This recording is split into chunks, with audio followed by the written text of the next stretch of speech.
조갑제 TV 시청자 여러분, 지금 2018년 4월 27일 저녁 8시를 넘어가고 있는 시점입니다. 한 2시간 전에 발표된 문재인 대통령과 김정은 사이의 판문점 선언, 한반도의 평화와 번영, 통일을 위한 판문점 선언을 읽고 해설을 해 드리겠습니다.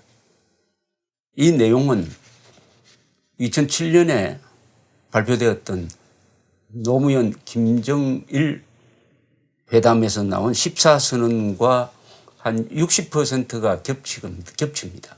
서해 평화지대라든지 등등. 다만 차이는 그때는 정권이 이명박 정부로 바뀌는 바람에 그것이 실천되지 않았습니다. 이번에는 이게 실천될 가능성이 상당히 있습니다. 이게 실천되면 어떻게 되느냐.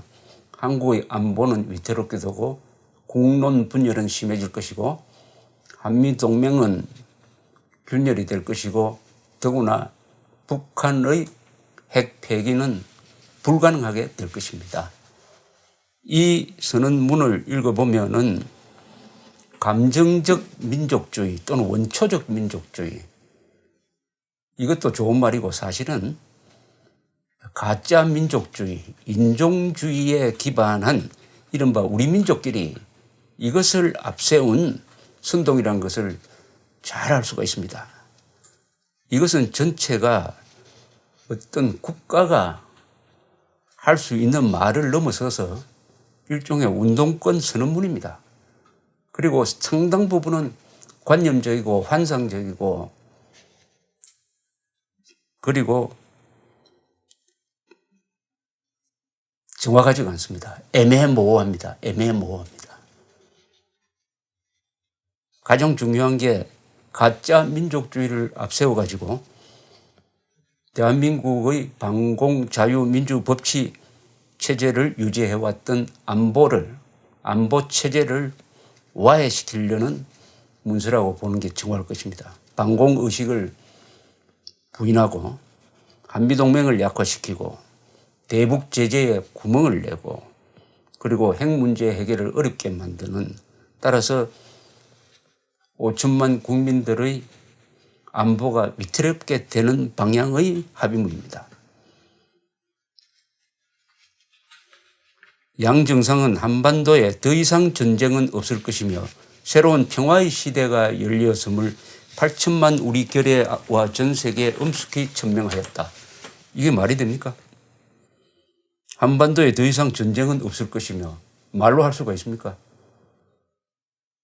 이런 선언 과거에도 많이 했습니다. 그러나 그때마다 전쟁 행위를 한 자는 바로 북한 노동당 정권 김정은의 아버지, 할아버지였습니다. 그런데 한반도에 전쟁은 없을 것이며 라고 어떻게 선언을 합니까? 이 선언이 일종의 속임수죠.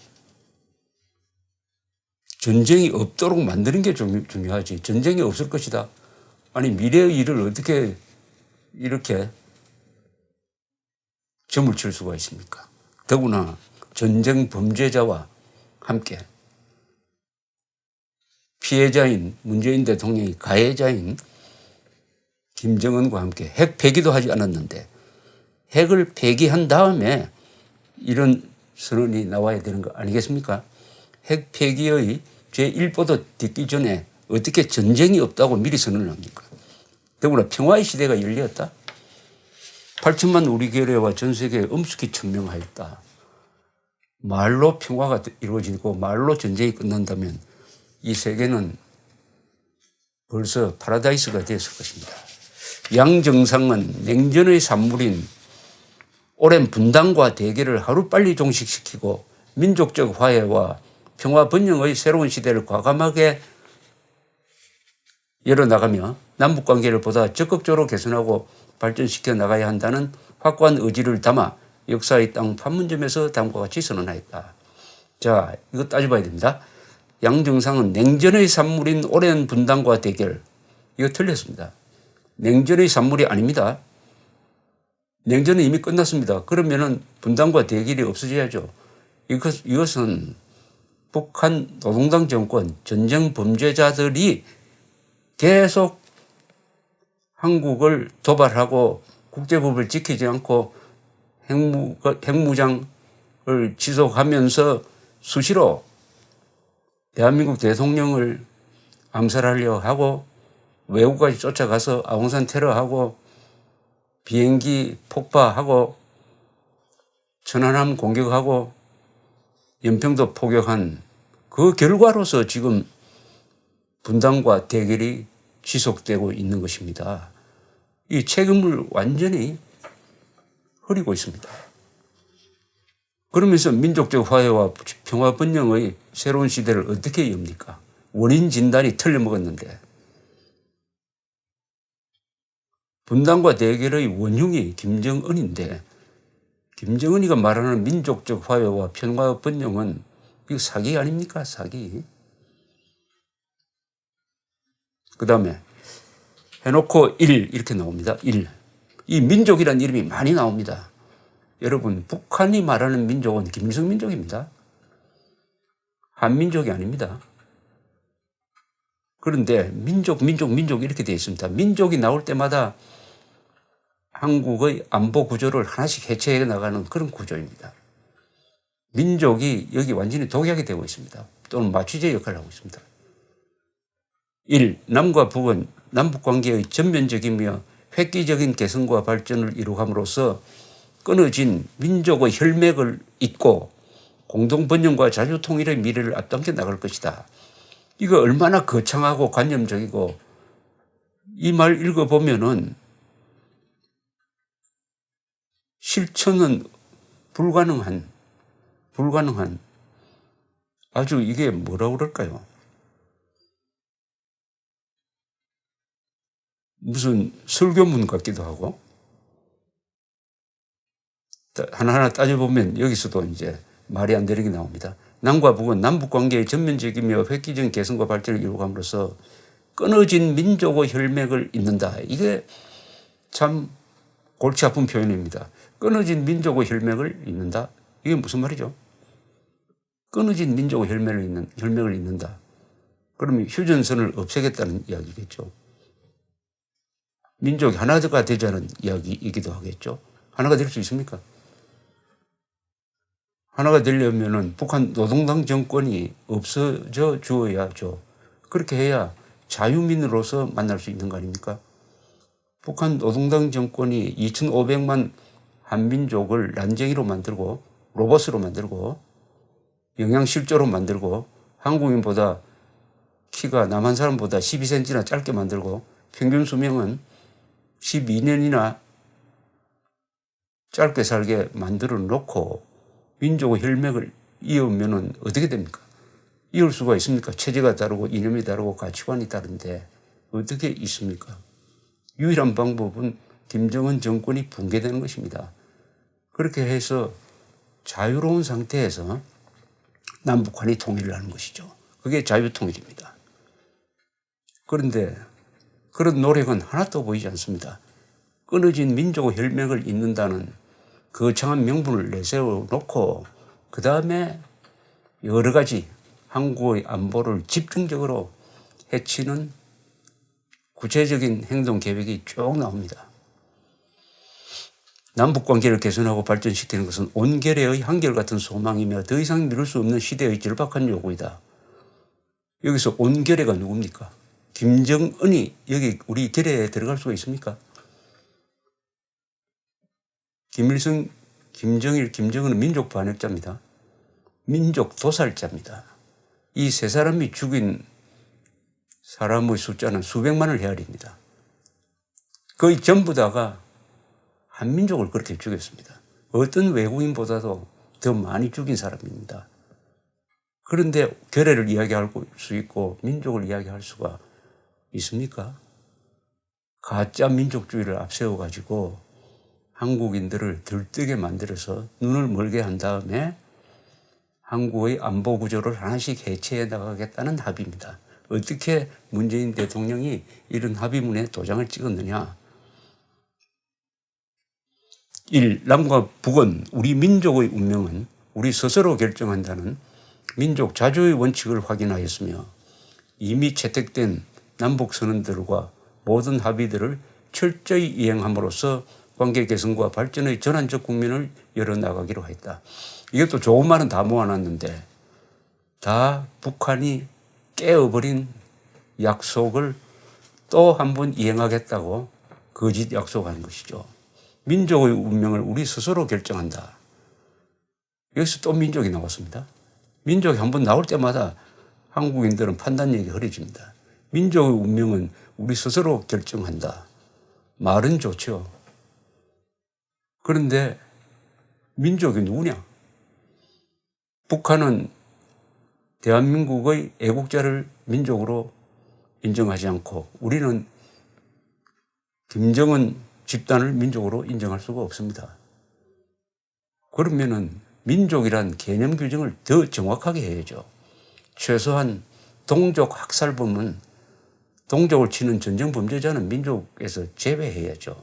그러지 않고 민족 하면은 우리 민족 반역자끼리 뭘 하겠다는 이야기를 그럴듯하게 하는 게 아니겠습니까? 민족 자주의 원칙을 확인하였으며 보통 북한에서 말하는 자주는 한미동맹 해체를 이야기를 합니다.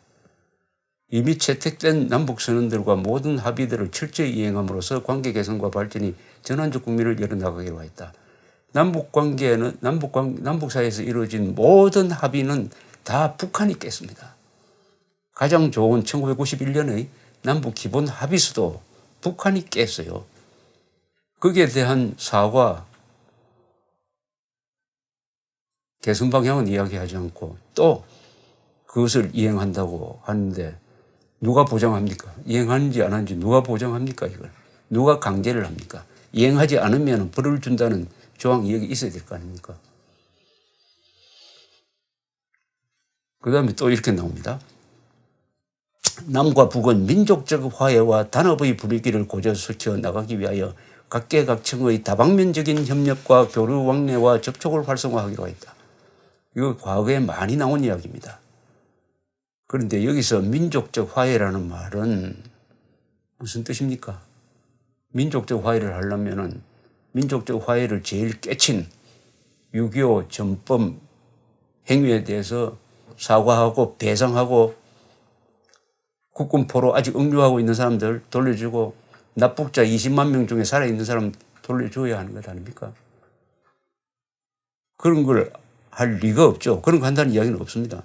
그럼 민족적 화해라는 말은 민족적 화해란 말을 화해와 단합의 분위기를 앞세워 놓고 민족적 화해에 방해가 되는 방공체제를 포기한다. 국가보안법 포기한다. 단합을 막는 한미동맹 해체한다. 그런 분위기를 고조시키기 위해서 각계각층이라고 하지만은 한국에 있는 좌파, 친북, 종북단체와 북한 노동당 정권이 서로 교류를 하는 그것이 활성화되는 것을 의미하는 거죠. 이런 교류 왕래에 한국의 애국 세력, 우파 세력, 자유진영이 누가 참여하겠습니까? 또 민족 이야기가 나옵니다. 안으로는 6.15를 비롯하여 남과 북에 다 같이 의의가 있는 날들을 계기로 당국과 국회, 정당, 지방자치단체, 민간단체 등 각계각층이 참가하는 민족 공동행사를 적극 추진하여 화해와 협력의 분위기를 고조시키며 밖으로는 2018년 아시아 경기대회를 비롯한 국제경기들에 공동으로 진출하여 민족의 슬기와 재능, 단합된 모습을 전세에 과시하기로 했다. 자, 민족 공동행사라고 했는데 이것은 북한이 항상 써먹는 남한의 애국 세력, 대한민국 주류 세력을 포위하고 고립시키기 위한 통일전선 전략이죠. 통일전선 전략. 그리고 태극기를 없애버리고 한반도기를 올리겠다는 것. 즉 대한민국의 국가 정통성과 정체성을 민족이라는 이름으로 무너뜨리겠다는 그런 고전적인 전략을 또 펴고 있습니다. 또 민족 나옵니다. 남과 북은 민족 분단으로 발생된 인도적 문제를 쉽게 해결하기 위하여 노력하며 남북 적십자 회담을 개최하여 이산가족 친척 상봉을 비롯한 재반 문제들을 협의해 나가기로 하였다.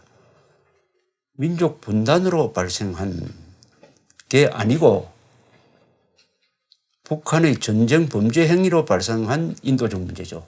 그게 바로 납북자 20만 명, 국군포로 6만 명, 그리고 이산가족이죠. 이걸 왜 민족 분단으로 발생한 인도적 문제라고 이렇게 흐려버립니까? 여기에 왜 대한민국 대통령, 피해자인 대한민국 대통령이 도장을 찍습니까? 여기 왜 국군포로 이야기가 안 나옵니까? 납북자 이야기가 왜 여기 안 나옵니까? 이산가족 친척 상봉은 이런 식으로 해가지고는 모든 이산가족이 만나려면 500년이 걸린다고 합니다. 과거 자판 정권 시절에 이산가족 한 가족이 만날 때마다 10억 원씩의 각종 지원을 북한에 했다는 주장이 이산가족 사이에서 나오고 있습니다. 그것도 동물원식 상봉으로 그친 거 아닙니까? 당면하여 오는 8.15를 계기로 이산가족 친척 상봉을 진행하기로 했다. 또 민족 나옵니다.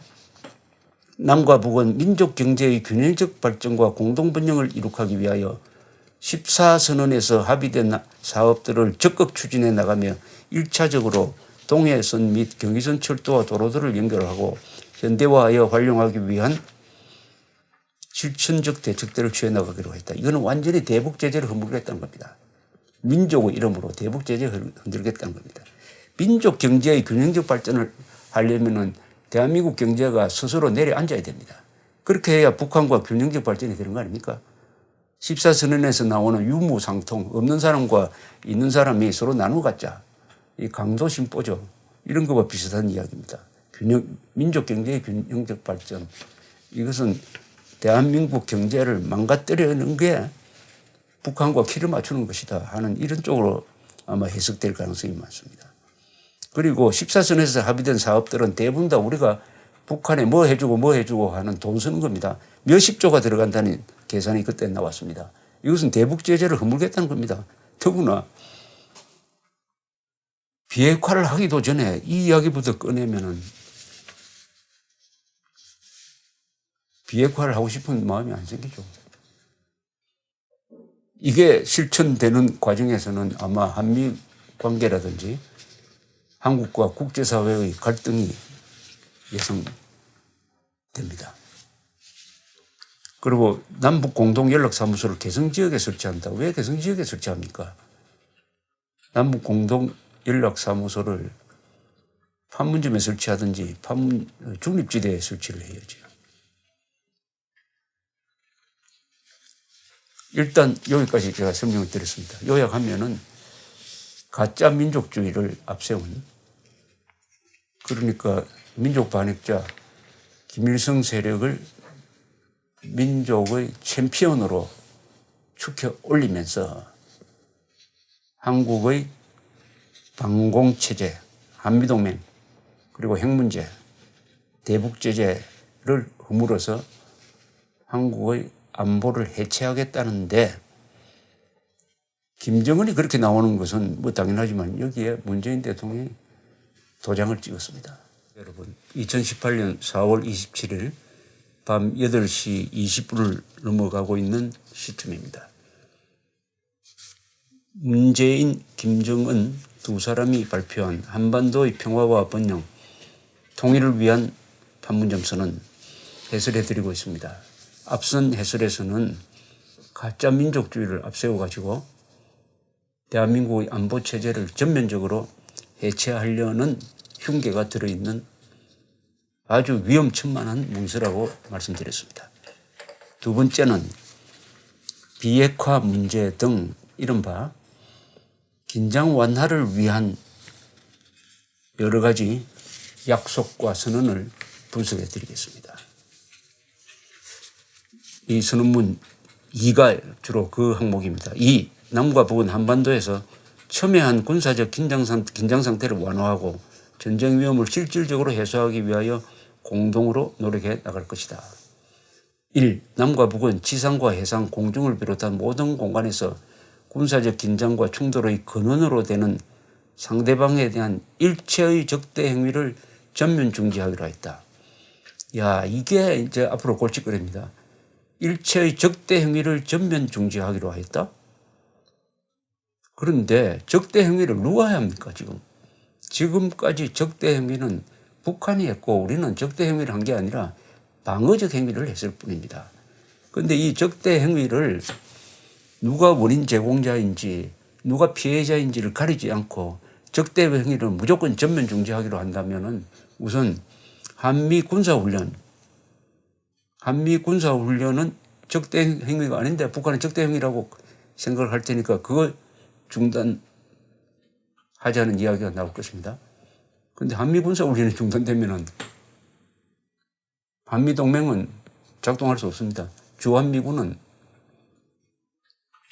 훈련을 못하는 군대는 있으나 안 합니다.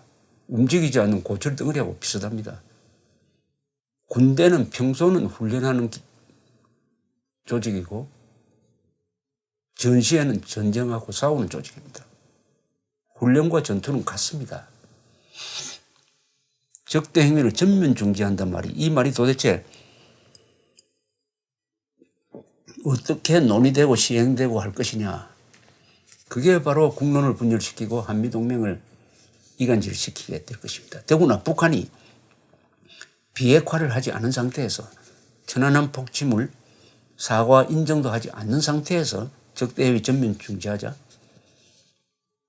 그러면은 강도가 계속 강도질을 하고 다니는데 그럼 강도와 형사가 서로 적대 행위를 전면 중지하자.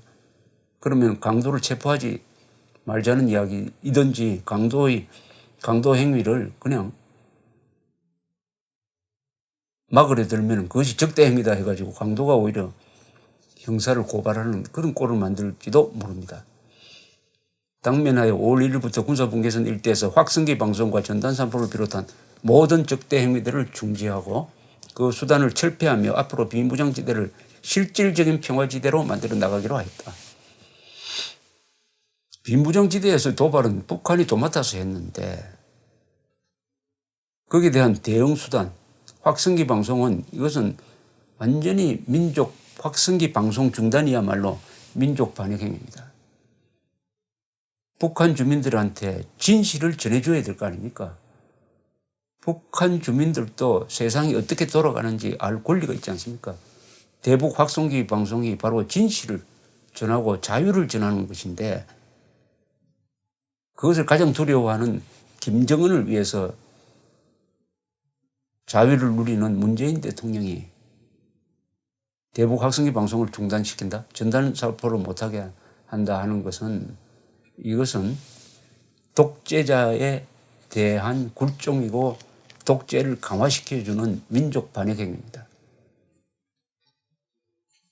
실질적인 평화지대로 만든다.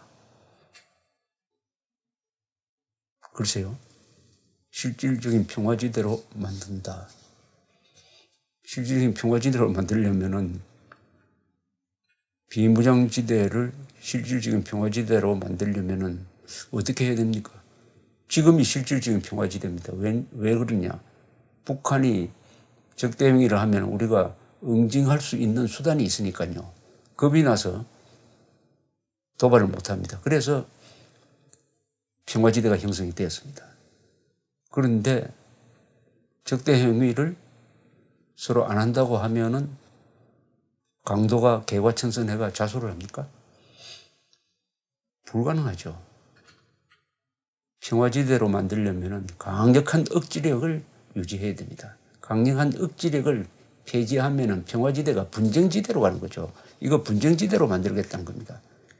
비무장지대를 실질적인 평화지대로 만드는 게 아니라 비무장지대를 항구적인 분쟁지역으로 만들 가능성이 훨씬 높습니다. 이 남과 북은 서해 북방 한계선 일대를 평화수역으로 만들어 우발적인 군사적 충돌을 방지하고 안전한 어로 활동을 보장하기 위하여 실제적인 대책을 세워나가기로 하였다. 이것은 14선언에서 가장 쟁점이 됐던 겁니다. 14선언에서 나오는 평화수역이 어디냐? 그때 남북한 국방장관 회담을 해보니까 북한은 지금 NLL 밑에다가 평화수역을 만들려고 했어요. 이런 날강도 같은 짓을 해가지고 그나마 가운데 양쪽이 같은 등면적으로 하자 이렇게 논의를 하다가 중단되어 버렸습니다. 그런 지금 NLL은 선입니다.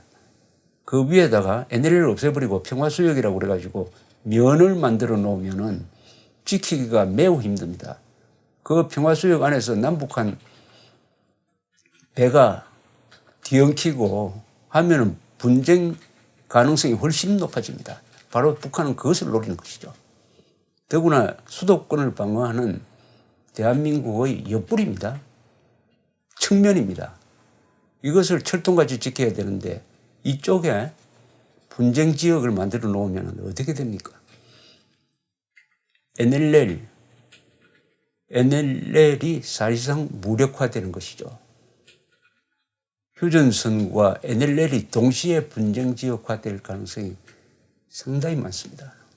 서해에서 그동안에 얼마나 많은 충돌이 있었습니까? 그게 다 NLL 선을 지키는 과정에서 일어났는데 면으로 만들어 놓으면은 복잡해지고 충돌 가능성은 아마 제곱, 세제곱으로 늘어나게 될 것입니다. 3. 남과 북은 상호 협력과 교류, 왕래와 접촉이 활성화되는 데 따른 여러 가지 군사적 보장 대책을 취하기로 하였다. 국방부 장관 회담을 자주 비롯한 군사당국자 회담을 자주 개최한다. 3. 남과 북은 한반도의 항구적이며 공고한 평화체제 구축을 위하여 적극 협력해 나갈 것이다. 한반도에서 비정상적인 현재의 정전 상태를 종식시키고 확고한 평화체제를 수립하는 것은 더 이상 미룰 수 없는 역사적 과제이다. 그렇다면 핵을 포기를 해야 되죠. 핵 포기하기 전에 이런 이야기를 하면 앞뒤가 안 맞죠. 북한이 핵을 포기한 그 과정을 보고 그 다음에 정전상태 종식 평화체적 수립이 가능하게 될 것입니다. 1. 남과 북은 그 어떤 형태의 무력도 사용하지 않을 때에 대한 불가침 합의를 재확인하고 엄격히 준수해 나가기로 했다. 불가침 합의 과거에 기본 합의서에 다 되어 있습니다. 그걸 다 깬 것이 북한입니다. 그런데 깬 데 대한 사과나 재발 방지 대책이 없으면서 어떻게 앞으로 그것이 유지된다고 이 종이 조각 하나로 설명이 됩니까? 2. 남과 북은 군사적 긴장이 해소되고 서로의 군사적 신뢰가 실질적으로 구축되는 데 따라 단계적으로 군축을 실현해 나가기로 했다. 이 단계적이란 말이 이게 불길합니다. 북한이 비핵화를 단계적으로 하겠다. 북한이 군축을 단계적으로 하겠다. 이 단계적이란 말에 핵 문제까지 포함되어 있다고 하면 이건 함정입니다. 미국은 단계적 비핵화 안 하겠다고 합니다. 그런데 김정은, 시진핑은 단계적으로 비핵화를 하겠다고 합니다. 그 비핵화란 말을 군축이란 말로 바꿔놓은 것 같기도 해요. 그러니까 단계적 군축, 이것은 단계적 비핵화. 그것은 요만큼 비핵화하니까 제재 풀어달라 하는 이런 식입니다. 이것은 트럼프 대통령이 안 하겠다고 합니다. 그것을 의미하는지 하여튼 애매모호한 말이 단계적 군축이란 말로 여기 들어가 있습니다. 사망의 3. 남과 북은 정전협정 체결 65년이 되는 올해에 종전을 선언하고 정전협정을 평화협정으로 전환하며 항구적이고 공고한 평화체제의 구축을 위한 남북미 3자 또는 남북미중 4자 회담 개최를 적극 추진해 나가기로 하였다. 종전선언이 왜 지금 나옵니까? 나오려면은 조건을 달아야죠. 6.25 종전선언은 6.25를 일으킨 북한 노동당 정권의 사과, 배상, 책임자 처벌, 재발 방지가 있어야 하고 구금포로 억류된 구금포로 보내줘야 하고 납북자들 다 돌려줘야 합니다. 종전은 전쟁 상태를 끝내고 마무리하는 것이니까 그 전쟁의 유산들을 다 정리를 해야 됩니다. 그 다음에 평화협정으로 갈 수 있을 것인데 평화협정은 사실은 이미 되어 있습니다. 남북기본합의서가 평화협정입니다. 그 내용이 또 새로운 평화협정 만들 필요도 없어요. 다만 여기 남북미 3자, 남북미중 4자 회담 개최를 추진해 나가기로 했으니까 이것은 남북 마음대로 안 될 것이고 많은 견제가 지금 들어갈 것인데 평화 협정으로 이루어질 수 없다는 것은 전쟁이 종전선언으로 끝나지 않는다는 것은 평화협정 맺었다가 공산화된 월남이 증명하고 있습니다. 그 다음에 이제 가장 핵심적인 게 이제 나옵니다. 끝에 나옵니다. 오늘 만남의 가장 큰 목적이 비핵화 논의였는데 이게 슬쩍 마지못해 끼워넣은 것처럼 하나 나옵니다. 남과 북은 완전한 비핵화를 통해 핵 없는 한반도를 실현한다는 공동의 목표를 확인하였다. 여기에 북한 비핵화가 어디 있습니까? 북한이 한다고 해야지 남과 북은 완전한 비핵화를 위해 통해 핵 없는 한반도를 실현한다. 핵 없는 한반도, 이거 완전히 조선반도의 비핵지대화를 의미합니다. 핵 없는 한반도를 실현한다면은 북한은 어떤 식으로 주장하느냐? 주한미군 철수해야 된다. 한국에 대한 핵우산 제공 철폐해야 된다. 핵을 운반할 수 있는 항공모함 잠수함 얼씬도 해서는 안 된다. 이걸 주장하는 겁니다. 핵 없는 한반도. 북한의 비핵화를 실현한다 해야지. 왜 핵 없는 한반도가 나옵니까?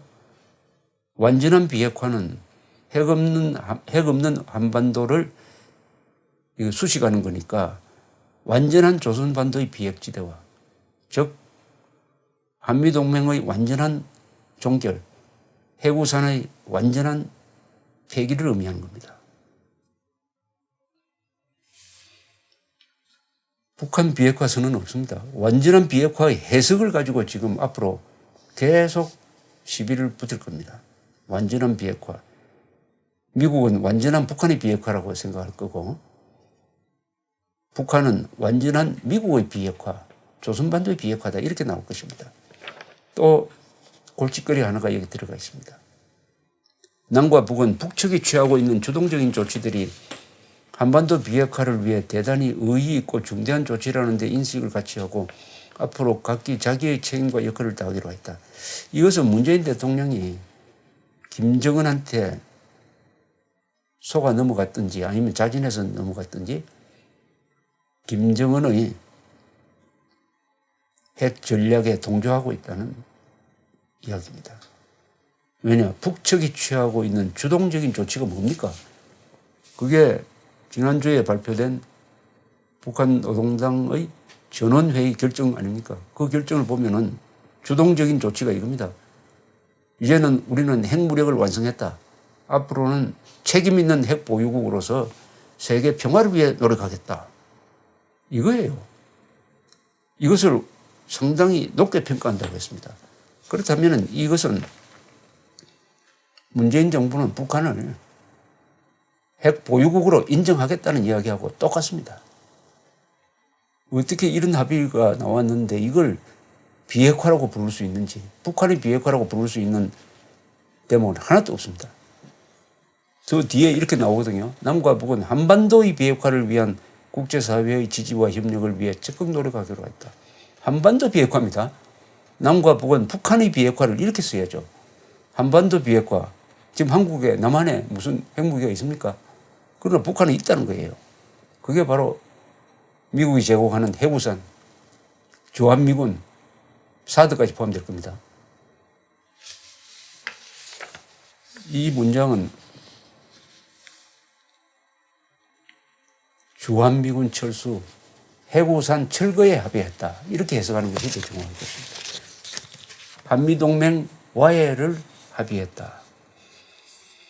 그 다음에는 뭐 별로 의미 없는 겁니다. 양 정상은 정기적인 회담과 직통전화를 통하여 민족의 중대성을 수시로 진지하게 논의하고 신뢰를 굳건히 하며 남북관계의 지속적인 발전과 한반도의 평화와 번영 통일을 위한 좋은 흐름을 더욱 확대해 나가기 위해 함께 노력하기로 했다. 좋은 말은 다 들어있습니다. 그러나 실천 방안이 없어요. 더구나 실천 안 할 때 응징하는 이야기가 여기 없습니다. 응징할 수 있는 수단이 없습니다.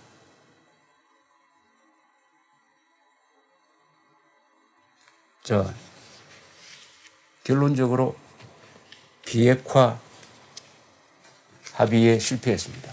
북한의 비핵화 합의에 실패했습니다. 오히려 북한의 핵 보유를 사실상 인정하는 쪽으로 해석될 만한 내용이 들어가고 말았습니다. 그런데도 한국의 언론은 완전한 비핵화란 요 말 하나를 가지고 앞뒤딱 잘라내버리고 크나큰 성과가 있었던 것처럼 국민들을 오도할 가능성이 많습니다. 정신 차려야 됩니다. 여러분, 지금 시간이 2018년 4월 27일 저녁 8시 40분을 넘어서 9시를 향해서 가고 있습니다. 지금 앞에 두 차례에 걸쳐서 문재인, 김정은 판문점 선언을 비판적으로 분석을 했습니다. 마지막으로 세 번째, 이 마지막 문장에 이런 게 있습니다. 문재인 대통령은 올해 가을 평양을 방문하기로 했다. 이거 좀 문제가 있습니다. 2000년에 김대중, 2007년에 노무현 평양을 방문했습니다. 이번은 김정은이가 판문점에 왔습니다. 판문점 남측에서 했지만 사실상 중립지대죠. 판문점은. 서울에 와야 될 거 아닙니까? 김정은은 서울에 올 자신이 없는 모양입니다. 겁이 나는 모양이죠. 그러면 다음에는 산수의 법칙에 따라서도 김정은이가 서울에 와야죠. 그런데 또 한국 대통령이 평양에 갑니까? 그럼 스코어가 3대 0입니까? 이거 어떻게 되는 거죠? 이것은 굉장히 의전상의 문제가 있습니다. 꼭 대한민국 대통령이 불려가는 꼴입니다. 조공 바칠 때 이렇게 하죠. 이것은 안 될 이야기입니다. 그러면은 김정은, 문재인 두 사람 사이에 힘의 관계가 무엇이냐 하는 것을 잘 보여줍니다. 더구나 평양에 가면은 평양 연출에 놀아나게 됩니다. 평양에 가면은 딱 포위가 돼가지고 완전히 상징 조작에 놀아나게 됩니다. 왜 또 평양을 갑니까? 불길합니다. 그 다음에 이번 선언은 사실은 14선언의 동생쯤 됩니다. 14선언. 14선언에 들어간 내용이 거의 대부분 이번 판문점 선언에 들어갔습니다. 그런데 여기 중대한 차이점이 있습니다. 2007년 10월 4일에 발표된 이 선언은 그 목적이 퇴임을 몇 달 앞둔 노무현 대통령이 김정일이를 만나가지고 다음 정권의 쇠기를 박는다는 차원에서 그러니까 북한의 부주기하고 한국의 안보 체제를 약화시키는 합의를 한 것입니다. 이명박 정부가 들어서면서 실천이 안 됐습니다. 다행히 실천이 안 됐어요. 그런데 그걸 실천했으면 아마 한국 안보 체제는 10년 전에 일찌감치 와야 됐을 것입니다. 그런데 지금은 그 14선언이 이제는 실천 버전으로 새로 나온 거죠. 다만 지금은 북한의 핵 문제가 걸려있기 때문에 이 실천이 어려울 겁니다. 다 그나마 다행입니다. 국제정세가. 그러나 이 합의문을 가지고 앞으로 김정은은 갑이 되어가지고 계속 대한민국 정부, 문재인 정부를 을로 만들어가지고 이거 해라, 이거 해라, 약속하지 않았느냐 해가지고 막 요구할 근거를 우리가 마련해 줘버리고 말았습니다. 여기 14선언에도 우리 민족끼리 여러 번 나옵니다. 여러분, 여기 NLL 수역을 평화수역으로 만든다는 이야기가 또 여기 나와 있습니다. 그 다음에 이 경제협력에 대한 이야기가 14선언에 아주 구체적으로 되어 있습니다. 이것대로 한다면 대북제재는 와야 됩니다. 14선언을 제가 한번 읽어보겠습니다. 왜냐하면 14선언에 합의한 대로 실천한다고 지금 오늘 합의를 보았습니다. 14선언 제5항입니다. 남과 북은 민족 경제의 균형적 발전과 공동의 번영을 위해 경제협력 사업을 공리, 공영과 유무상통의 원칙에서 적극 활성화하고 지속적으로 확대 발전시켜 나가기로 했다. 여러분, 유무상통의 원칙이라는 게 도대체 이게 국가 대 국가의 관계에서 있을 수가 있습니까? 유무상통은 있는 사람 없는 사람이 서로 나눠 쓰자. 이건 조폭 집단끼리 하는 이야기 아닙니까? 유무상통이 어떻게, 그러니까 없는 북한과 있는 대한민국이 서로 나누자, 즉 대북 포주기를 하자는 이야기 아닙니까? 유무상통. 그 뒤에 나오는 게 과연 유무상통이 맞아요. 한번 읽어보겠습니다. 남과 북은 경제협력을 위한 투자를 장려하고 기반시설 확충과 자원 개발을 적극 추진하며 민족 내부 협력 사업의 특수성에 맞게 각종 우대 조건과 특혜를 우선적으로 부여하기로 했다. 쉽게 말하면 북한에 모든 특혜를 주자 이거죠.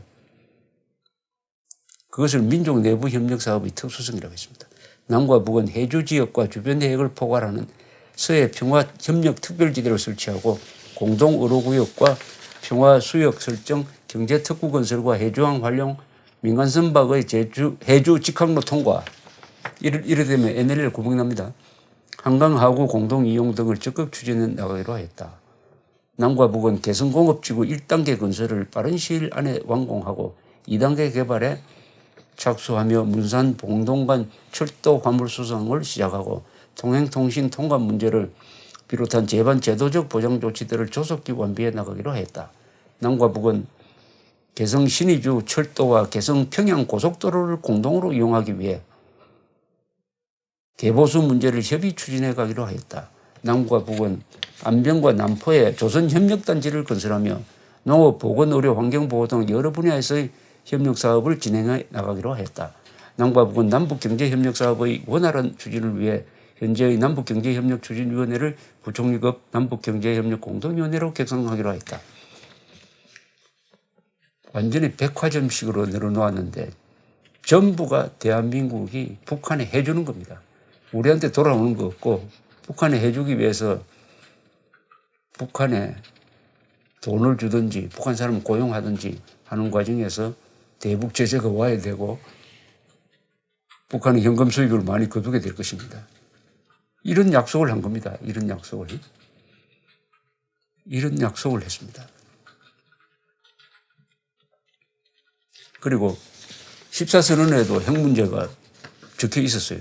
핵 문제 합의가 적혀 있었습니다. 한번 읽어보겠습니다.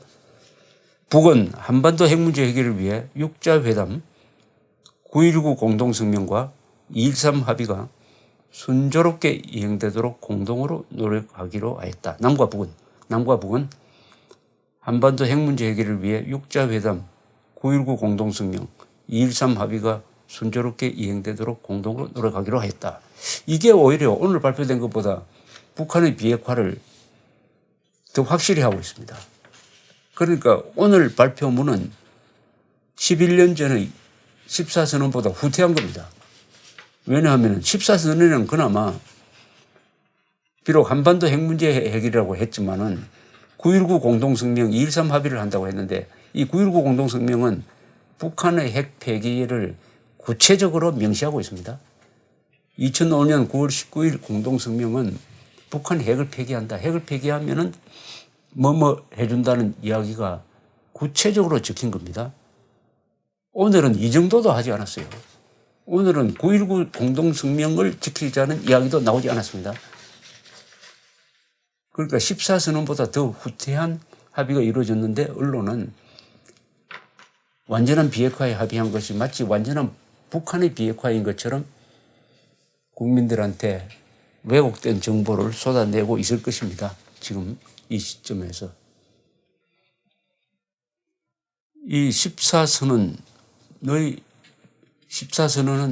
다행히 정권 교체로 해서 실천이 되지 않았다. 잃어버린 10년이란 말을 썼어요. 잃어버린 11년인가? 10년이란 말을 썼습니다. 김정은이가. 그 말인 것 같습니다.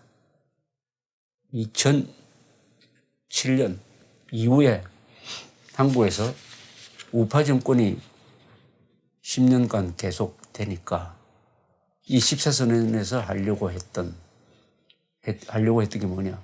대북 포주기, 대한민국의 안보 체제 와해 그것을 하지 못했다.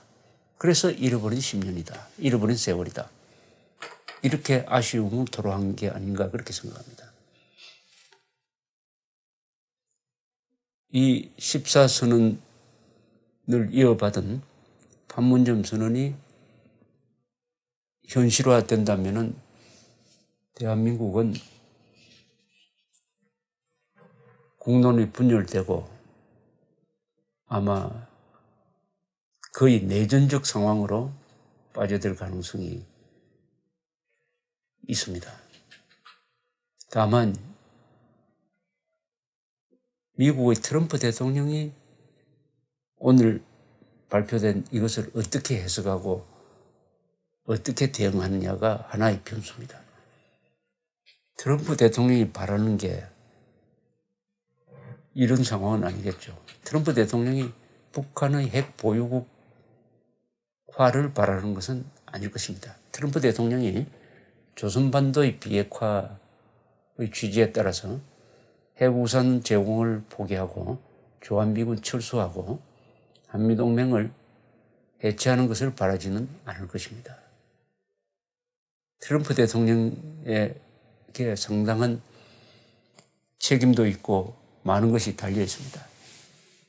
한국은 안보 문제를 미국에 의존하다가 자주국방 의지를 상실하고 동시에 자유통일 의지까지 상실함으로써 한국의 우파 세력이 이렇게 몰리는 단초가 되었습니다. 한국의 안보를 트럼프 대통령에게 기대한다는 것 자체가 참 부끄러운 일입니다. 그러나 현실적으로는 지금 우파 세력, 자유민주 세력이 남북한의 좌익 공동 전선으로부터 압박을 받으니까 국가 생존 차원에서 트럼프 대통령의 거취를 주목하지 않을 수가 없는 것 또한 현실로 받아들일 수밖에 없다고 생각합니다. 트럼프 대통령의 생각과 저런 회의에서 등장한 북한의 태도 사이에는 너무나 차이가 큽니다. 그런데도 트럼프 대통령이 계속 만나겠다고 하는 것으로 봐서는 이 선언문에 나오지 않는 무슨 비밀스러운 이야기가 오고 가고 있을 가능성은 배제할 수 없습니다. 북한이 김정은이가 자신을 옥죄어 오고 있는 중국에 대한 배신감으로 해가지고 미국으로 탈출구를 뚫어가지고 우리가 이제부터는 친미국가가 되겠다. 이 정도의 메시지를 던졌을 가능성도 있습니다. 그래서 트럼프 입장에서는 남한, 북한, 미국 이 3자가 서로 협의를 해가지고 중국을 견제하는 어떤 이런 구도를 생각하고 있을지도 몰라요. 그러니까 중국이 지금 잘못하면 소외될까 싶어서 서둘러 김정은을 북경으로 불러서 체면을 세워주고 이렇게 적극적으로 개입해 들어가고 있습니다. 아주 복잡해졌습니다. 이런 상황에서 오늘 이 문제 많은 합의문이 나왔는데 이 합의문대로 되면은 대한민국은 방공자유국가로서는 생존하기가 어렵다고 생각을 합니다. 그러나 대한민국에는 주인이 있습니다. 바로 국민입니다. 그리고 대통령보다 힘센 존재가 있습니다. 그것은 헌법입니다. 대통령은 헌법이란 눈밖에 가질 것이 없다고 링컨이 이야기를 했는데 문재인 대통령은 헌법을 예사로 무시합니다. 오늘 발표된 이 합의문은 헌법 정신에 위반되는 것입니다. 어떻게 해석을 해가지고 헌법 위반 사실을 명쾌하게 정리할 것이냐 하는 것은 법학자들, 법기술자들의 영역이라고 생각합니다. 헌법이 살아있는데 이런 6.15 선언, 14선언, 판문점 선언이 나올 수가 없죠. 선언으로 헌법을 무력화시킬 수는 없습니다. 헌법이 선언을 무력화시켜야 됩니다. 6.15 선언은 헌법 위반입니다. 그런데도 지난 18년 동안 그 위헌성을 법적으로 정리하지 못한 결과가 오늘 더 악화된, 더 위헌적으로 된 한반도의 평화와 번영, 토경의를 위한 판문점 선언으로 나타나고 말았습니다. 한국의 자유진영은 가진 무기가 지금 헌법밖에 없습니다. 헌법은 잠자고 있지만은 흔들어 깨우면은 엄청난 힘을 내게 마련입니다. 1215년의 마그나 카르타가 수시로 짓밟히고 했지만 결국 그 마그나 카르타가 살아가지고 영국의 민주주의를 만들어내고 그 마그나 카르타의 힘으로 독재자가 물러나고 왕의 목이 달아나는 그런 혁명을 가능하게, 청교도 혁명을 가능하게 하는 힘이 마그나 카르타의 뜻이 한국의 헌법이 지금 살아있습니다. 다행히 개헌은 현재 좌절되었습니다. 우리는 헌법을 불러내야 합니다. 헌법을 흔들어 깨워야 합니다. 감사합니다.